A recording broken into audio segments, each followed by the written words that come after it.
again welcome Michele Longo O'Donnell. Thank you for being here.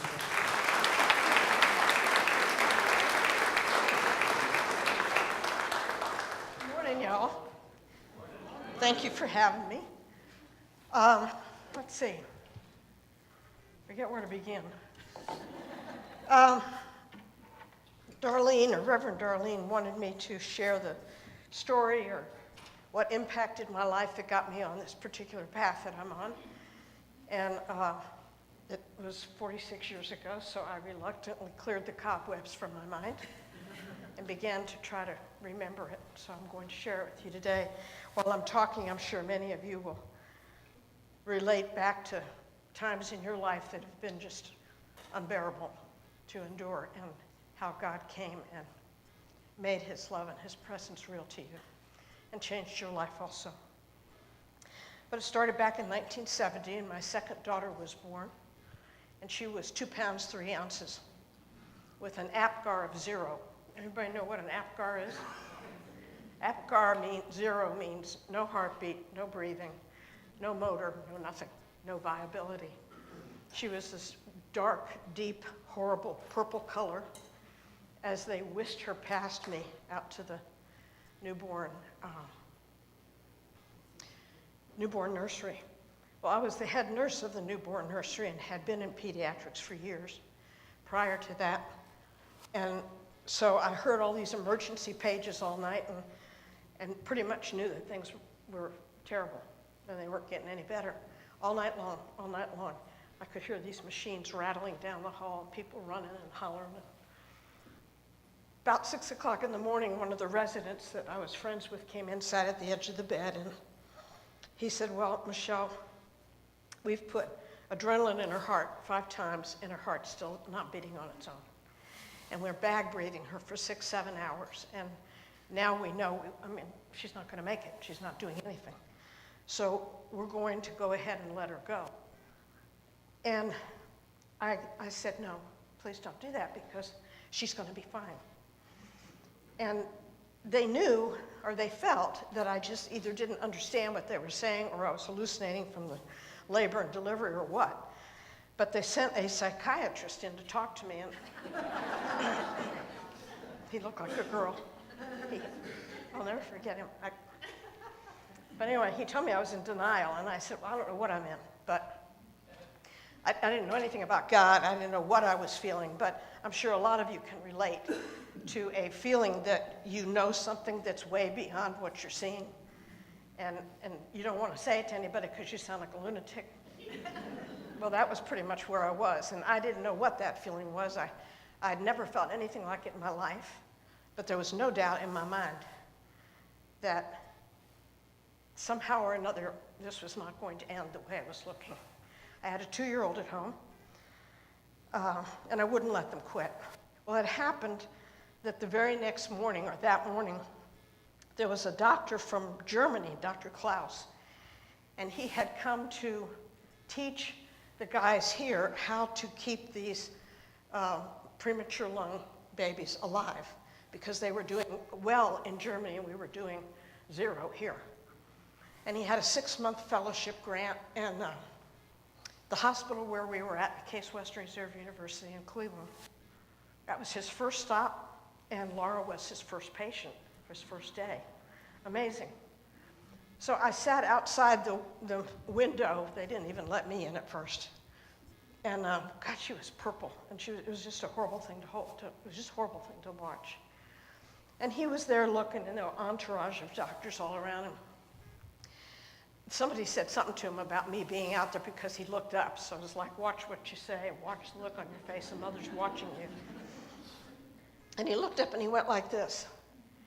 And I knew that he was knowing something I was feeling. And it gave me hope. And I hung on to that. But that very afternoon, my daughter, did I say I had a 2-year-old at home? Yeah. Their dad left us. He had just gotten back from Vietnam. It was his second tour. And he had spent almost 3 years over there, and it was 3 years too long. And he was never right. He wasn't all that right before, but he was really right. Really never right. But, so I never saw him again. Never did see him again. Died of a heroin overdose under a bridge many, many years later. Very sad life. But he told me when he left that he was leaving because he was convinced that he didn't know God any more than I did, any more in that chair there. But he was convinced that God was punishing him by having a baby like this because of whatever had happened while he was in the war, which he never shared anyway, which is fine. And I tried to tell him that I didn't know if that was true or not because I didn't know God either. But, maybe if we just said we were sorry, that maybe you don't have to leave then. But no, that wasn't going to be enough. He had to suffer, so he left. And that was the end of that. Well, here I am. I've got a baby that's being bag breathed. I've got a 2-year-old at home. We had just moved to Canton, Ohio, just 2 months before the delivery. I didn't even know my next door neighbor. I didn't know one breathing, living soul in that town. We had no money. We were living in an apartment, and I had no way to make money. I had no way to work because who was going to take care of this baby like this? I mean, they looked at her and they kind of backed away. They did that for a year because when she did finally start breathing, she was severely mentally retarded, as you would imagine, as anybody would imagine. She had one eye that kind of wandered around wherever or stuck somewhere. It was still that purple mottled color for over a year. She mostly didn't breathe and every once in a while remembered. And whatever position you put her in, she just stayed there. She never cried to eat. She never cried. She never did anything. She never moved. And there I was with this 2-year-old and this baby. And after about a month or two, I had no money for rent anymore. I had nothing. What I did have was terror. I was completely beside myself with fear. I can't even come up with the word that I felt. I was so scared. I didn't want to lose the babies. I didn't want somebody to take them away. There was no such thing back in 1970 as aid for dependent children. I don't know if I would have done it anyway, but maybe I would have. Who knows what I would have done. But what I used to do was get up in the middle of the night and walk a half a block to a grocery store and steal enough food to feed my 2-year-old the next day because there was just nothing there to feed her. The hospital provided formula for Laura, but there was nothing for Linda. And I didn't eat. I was 80-some pounds. Even if there was food, I wouldn't have eaten. I was a wreck. And when I did get her home, she would sleep on my chest because she stopped breathing more than she breathed, and then I would know it, and I would shake her, and then she'd remember and start breathing again, and then she'd stop, and then I'd shake her, and it went on every night. Had Linda under this arm, and I told them at the last service I was so freaked out that one morning I brushed my teeth with Desitin diaper rash ointment. And I don't know if you've ever felt that it's hard to get it off your teeth 46 years later. But I was a wreck. I was a wreck. My mother was in a sanitarium for alcoholism. My dad was on his 5th wife. I didn't even know where they were. They didn't know where I was. They didn't care. But I did have a sister I was very close to, but she was raising her 4 children all under the age of 5 years old, so I didn't want to let her know how much trouble I was in. But things were awful. Well, I had, a couple years before that, started the first Cystic Fibrosis Foundation in Cleveland. And I knew all the CF babies and all their families real well. And there was a particular family who, the father was a Baptist preacher, pretty much my age at the time, 25 years old, and his wife, Judy. And I took care of their oldest daughter. Both of them had CF, but the oldest one was really sick.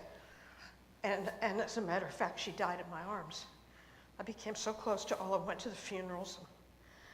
Well, one day when let me backtrack. One night when I got up to go steal food from the grocery store, they met me with a bag of food.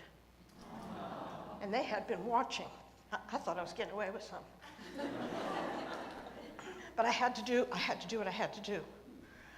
And They met me with this bag of, they watched everything I took, and they had it in the bag. So I had, and then I'd go once a week, and they just handed me a bag of groceries once a week. It was good. It never occurred to me it came from God, but I did know that people were nice, and that was good, which now I know is pretty much the same thing, but I didn't know that then. So now where was I? Back me up. Yeah.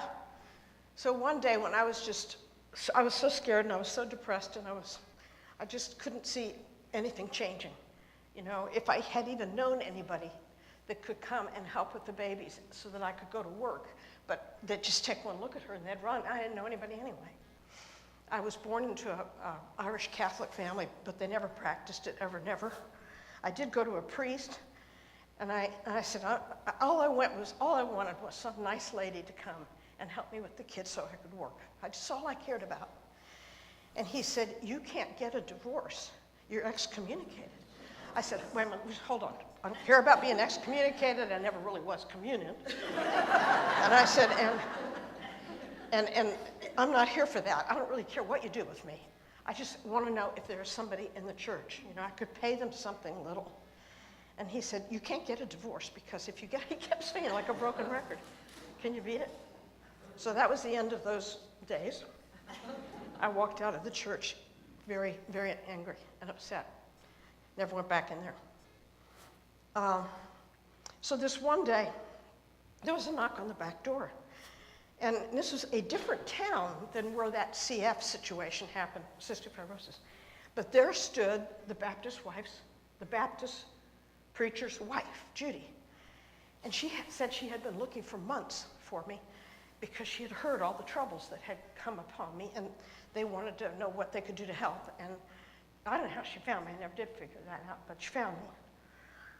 And she swept us up and took us out to the parsonage, and it was in Chagrin Falls. I met somebody at the last service from Chagrin Falls when I said that. But it was Chagrin Falls, Ohio, a beautiful place like this. And we sat in the parsonage. They put the babies to sleep in the back. And when I walked back out to the living room, there was the pastor, his name was Bill, and Judy. And then they had another couple there, and she was also a nurse, red hair, fiery little thing, and her husband. And they were all staring at me. And, you know, I thought it was some kind of an intervention or something that maybe they were going to, you know. I felt like I was being ganged up on, but I didn't know what was happening. So I sat in the chair and, you know, waited to see who was going to be the spokesperson for this intervention. And it was Judy. And she said, well, one time in my life, she said, I was in such terrible straits. But I met a man. I was living in Florida. I met this man, and he fixed everything for me. And that's what he does. I met him, and I know that's what I hear other people say, all the things that he had done. And I know that if I could just introduce you to him, everything would just be perfect in your life, and it would all come together. Well, I needed that. But I said, you know, I don't have any money to go to Florida. There's no way I could. And they giggled, and I thought, what's so funny? And I said, I'm serious. I can't go to Florida. I don't have any money. And she said, no. She said, Michele, he's right here. And she said, his name is Jesus. And I got infuriated. I was so angry. I needed help so bad. And now you're going to proselyte me in the middle of all this misery that I'm going through. You know, I don't want to hear this. I don't even want to hear this nonsense. You know, just get me out of here. And I stood up, and I was angry, and I was spewing around. And very quietly, Judy said, Michele, just tell me this. What do you have to lose that you haven't already lost? And I thought about it for about a half a second and realized there was nothing left. You couldn't get any lower than I was feeling and what was happening. So I flopped back down in the chair, and I said, okay, whatever. So agreeable. And she said, now you're going to have to pray, and you're going to have to admit you're a sinner. I said, well, I don't feel like I'm a sinner because I've never committed adultery and I never killed anybody. And that was it for me. Anything else was okay. But those two. So they said, well, then they had to back off again. And they said, well, do you agree that you have lived your life without God in your life? And I said, yeah, I don't even know if God's real. And so, yes, I've lived that way. And she said, well, that's our definition of a sinner. And I said, well, then count me in. I'm in. So they said, now you have to pray and you have to confess this and ask Jesus to come in your life. Not only did I not know he was already there, I didn't know that he and I were the same person. I didn't realize anything like that you all are so privy to right now. So I said, well, first of all, I'm not going to pray because I don't want anybody to hear me and I'm embarrassed. And she said, well, Michele, I'll pray and you just say it after me. That was nice. And so that's how we did it. We got on our knees and she said the words and I repeated it. And believe me, when we were done on the last amen, I was the first one up in the chair. And I just so glad it was over, whatever happened. Now I have to tell you, it was September 8th, 1970. And it was a day just like today, only cooler. It was probably in the mid-70s, low 70s. Up there, we used to call it an Indian summer. Did you ever hear that? Beautiful Indian summer day, the best. And all the windows were open. And when everybody sat down and got settled in, that sky right out there turned to this green-black, like a tornado that's imminently coming upon you. Green-black, like the night. And the wind began to howl, and the curtains stood straight out in the room, these sheer curtains. And everything in the room just started blowing around and blowing around. Now, if you thought a tornado was coming, you would normally duck for cover. But it was so strange the way it happened, and so instant, and so odd, that nobody moved. Everybody just sat there, including me. I just sat there.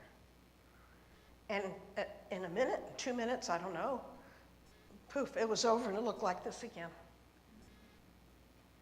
And everybody sat in this absolute silence. And finally, Bill, the pastor, cleared his throat and he said, okay, now that was nothing. That was nothing.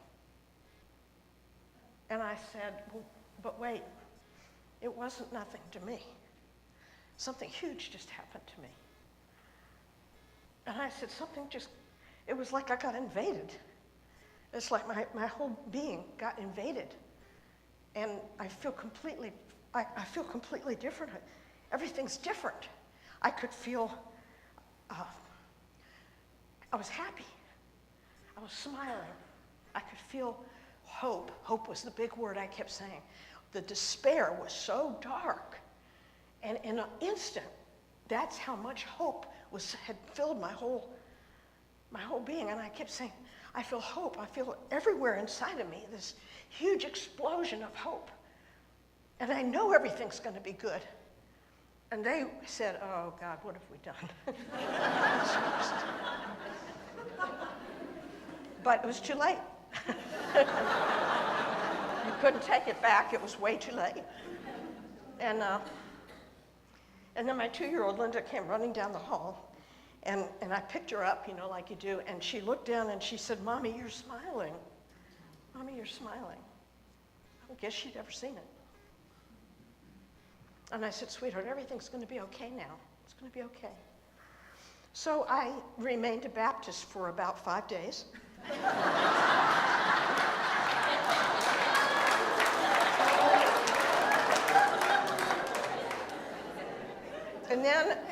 And then I met this very nice young lady with 2 little boys, and she was also alone with her boys. And she told me about this tiny little romping, stomping Holy Ghost charismatic group that was meeting in the back of some 7-Eleven.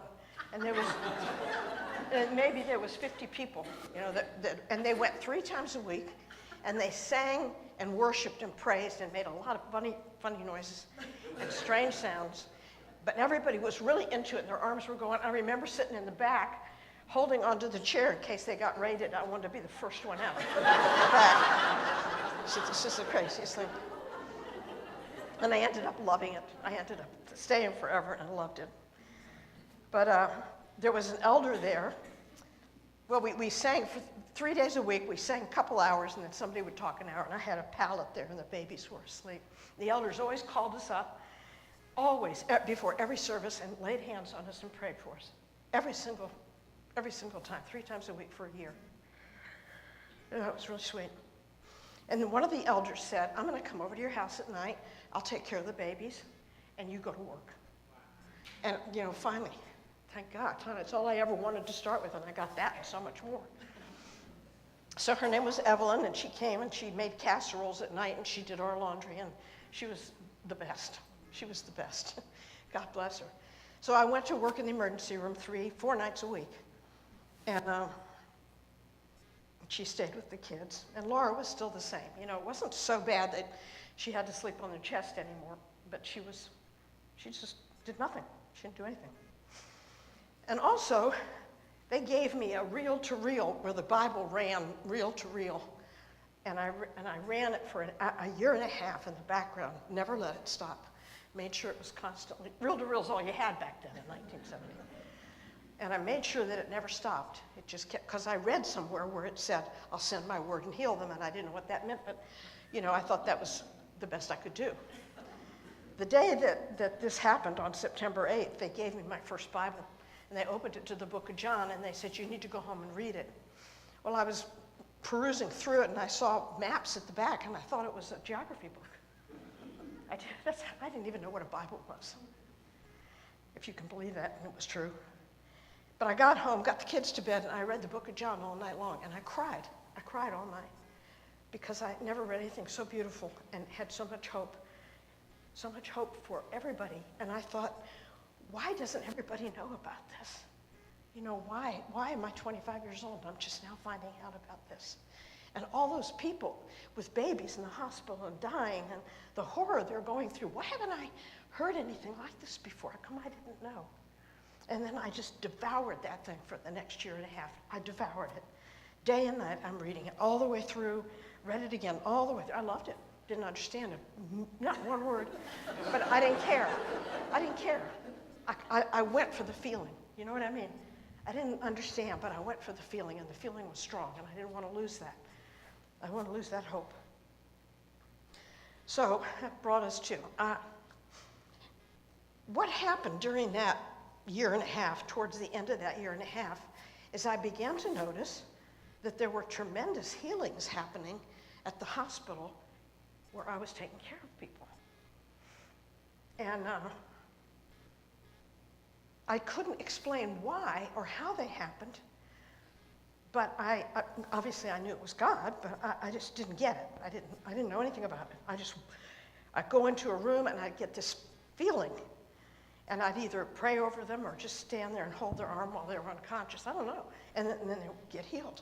And it kept happening, and it kept happening, and there was nobody I could go to, because if I went to the elders, they would have thought I was whacked, and I wouldn't have been able to stay then. I wanted to stay there, so I didn't tell anybody what was going on, but it was clear. And one night, I was working with this guy that fell out of a peach tree, and he had a huge depressed skull fracture. I mean, you could almost sit in it. I mean, he had a huge depressed skull fracture. And his eyeball was hanging out on his cheek, and he had a trach, and he had all the usual paraphernalia. He was 30-some years old, and they weren't going to do anything because there was no way they could do anything because he was mush. And they just said they're just going to let him die. So I was taking care of him, and it was in isolation because he had staff. I turned the monitor off, and I'd sing. I learned so many neat praise and worship songs at that charismatic. I loved it, and I learned them all. And I'd sing and sing all night long, sing and work with one hand, sing and praise, and I was just having the time. I loved it. And all of a sudden, had my back to him, and I was cleaning up a trach tray, and I heard, I want you to heal him. I heard it. It wasn't just that feeling anymore. I heard it. And I stood there real still, like you would, and I waited for the next part of the instructions to come. And they didn't. And then I heard it again. I want you to heal him. So I knew that it was going to be a guessing game here. I don't know if I was on trial, but anyway, I didn't know what I was supposed to do. So I went over and I sat next to him in a chair, and I said, Bill, he was out, he was gone. And I said, I just heard God tell me that he wanted me to heal you. And I would love to do that, but I don't know how to do it. I don't know what to do. I'm not getting any instructions with this. And I just sat there for a while. Of course, he didn't respond. And then I said, okay, this is the only thing I know to do. So I took a 50 cc sterile syringe and I drew up 50 cc's of sterile water. And I said, Bill, this is going to be a little cold. And I picked up the head dressing, squirted it into that wound, and baptized him. Didn't know what else to do.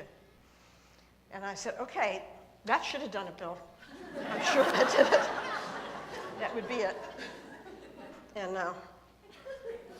that was on a Friday night. And when I came back Monday, he was in the hall walking with two nurses, holding on to him. And they put a plate in his head, sent him to rehab, and he lived and he was fine. And I thought, is this just magic? What is happening? There was just nobody that was telling me why this was happening or what. So, but there was this very elderly woman that was probably my age now, but she was really old then. And I went across the hall, and she was unconscious from encephalitis, and I thought, well, maybe I can do the same thing, and she'll get healed too. And I did, and she died. And I realized something very serious, and I've held it for the rest of my life. I'm not the boss. I don't run the show. As I hear, I do, and if I don't hear, don't do. It was a hard lesson, but it was very, very clear that I was never going to be able to run ahead of this. But as time has gone by, I've learned that I can run with it. And it's not the random healings that it was back then in my mind, that there is definitive principles and things, particularly two that I'm going to talk about this afternoon, that if you get them and you get them hard in your heart, then nothing is impossible, and there's nothing that can't be healed. It turned out to be not near as complicated as what man has thought it to be, and certainly not religious. I'm getting back. Just keep me on track. Keep me on track. Okay, so now to Laura. I'm running out of time. She wants me to get to it. She doesn't want me to skip it. Okay. So that's what was going on for the last 6 months before this incident happened. Well, one day we were over at this elder's house, and she was making lunch. And my little Linda was playing in the back room, and I had Laura up on my hip, kind of holding steady, and she had put out some crackers for us so that I could give her crackers to keep her, her tummy a little bit, something in it while we were waiting for lunch to finish getting ready. And we were talking, how people do it, we were just going a mile a minute.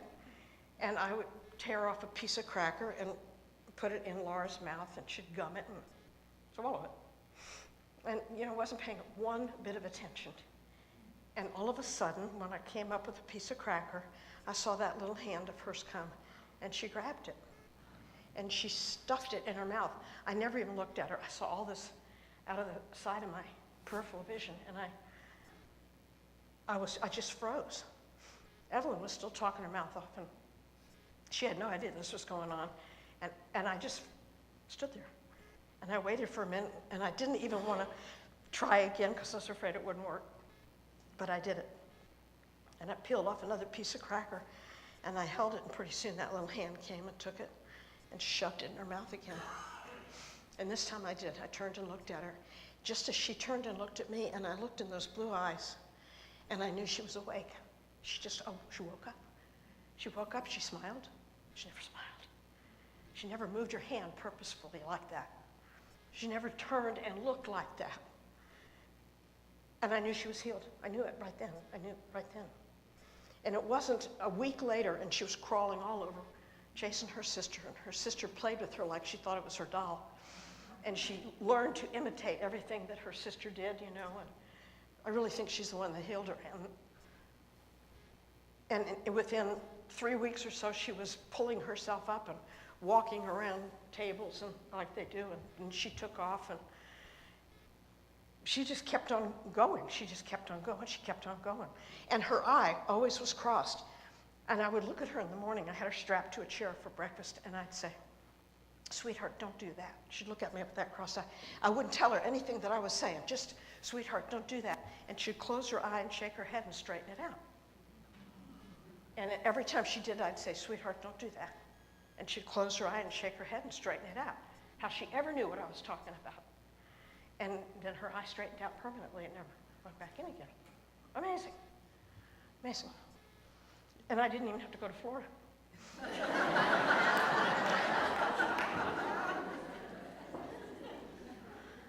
Everybody asked me, you must have been so excited. You must have been beside yourself. Well, a little bit. Not a whole lot, because I'm telling you, I knew something was going to happen. I knew it. I didn't know what, when, how, but I just knew we were going to be okay somehow. And so this was it.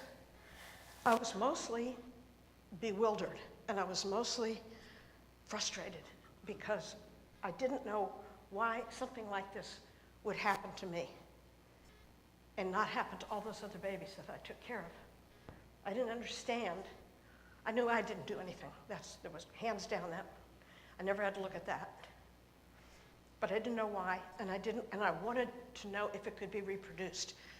Can this, and I prayed it day and night. Why did this happen? How did it happen? And can it be reproduced for these other children and these other, I was really into pediatrics, but for these other people. And nobody had answers, and I wasn't hearing anything. And I went down, I moved, I left, took my babies and went down to Mississippi to a Bible college, and I thought, for sure, I'll go to Bible college and I'll learn everything that I need to know. Yeah, that was about it. And I was supposed to wait for 3 years and be ordained. I left. In 2.5 years, I got ordained somewhere else in another Holy Ghost romping, stomping place. Never mind the Bible college. But from the time I arrived there, the healing stopped. Never happened again the whole time I was there. And I was well indoctrinated into religion. And I could tell it was dry as toast. And I wanted to get out, and it was real conflict of my heart. But I did finally leave, and I went to Dallas, and I taught in a Bible college, and that wasn't a whole lot better. And I went down to San Antonio, and that's when I started the clinic. But I labored under what happened to the healings. What happened? Did I do something? Where did I make a left turn when I should have gone straight? What's happening here? If you don't know why it happened to start with, it's hard to know how to correct it, And a patient came in, and she was a Christian Scientist. Or maybe she went to that church or something, I don't know. But anyway, she brought me some literature, because I was telling her, I was just so frustrated. And she brought me some literature, and I went home and I read it. And have you ever read something for the very first time, but you felt like you could have written it yourself? And when I read it, I thought, oh, I know this. Oh, I know this. And I stopped preaching. I stopped teaching. I never went back into a church again. A regular churchy church. For 5 years, I really didn't go anywhere. I took walks, 5-mile walks every single morning starting at 4:30. And that walk was for one intention, and that was to know the true nature of God, because it was clear that I did not know it, and neither did anybody else I'd ever come in contact with. And this was all new, and I attribute that to those things that I was reading. I'm very grateful for it. I couldn't stay there because it wasn't for me. It's not for me to join anything. If I stay unjoined, then I get the best of everything, Anyway, so, and all the healing started again. And literally, I was introduced to God for the first time. Before that, God knew me, but I didn't know him. And this now became, now have I forgotten anything before I tell them? Oh yeah. Thank God you're sitting there. At one point, that same resident came to me after I had her home for about 8 months with a clipboard, and he said, I want you to sign here and sign her over to the state school to raise, because she will never, ever know the difference. She will never know the difference, honey. And you're alone with the 2-year-old, and you really do need to, you're not going to be able to raise her. Just sign her over to the state school. Well, that was the most unthinkable, horrific thing anyone had ever said to me in my whole life. And that was the end of me and ever going. She never went to a doctor. I never took her again as long as she lived. That was it. If that's the best you can offer, I'm out of here. And needless to say, I didn't sign that, never would. And I want you to know that that baby that would have never known the difference is the Assistant Attorney General of Texas right now. You didn't know that part either.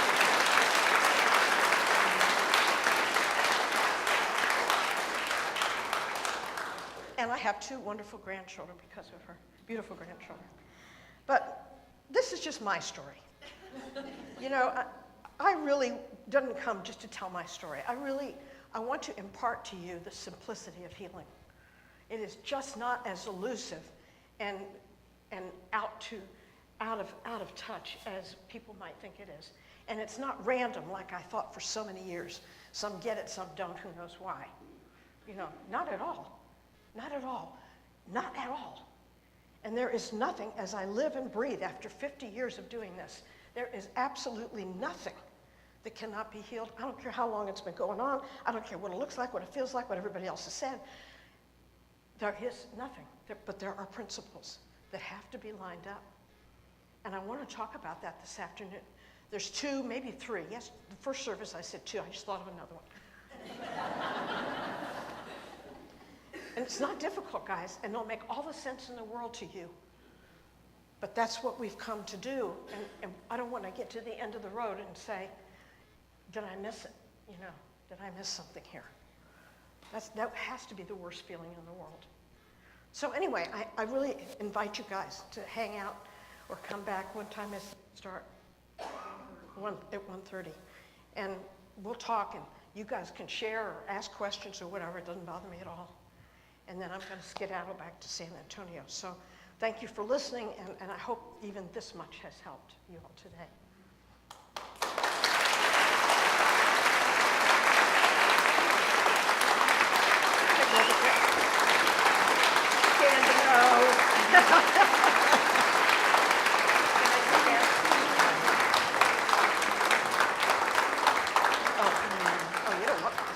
Would you rub your hands together so we can extend this blessing? Eddie, are you in the house? I want to do God is, I am. If you want to call her. Michelle, we would like to extend this blessing to you and thank you for sharing this story. To Michelle, we love you. We bless you. We appreciate you. And we behold the divinity in you. Thank you.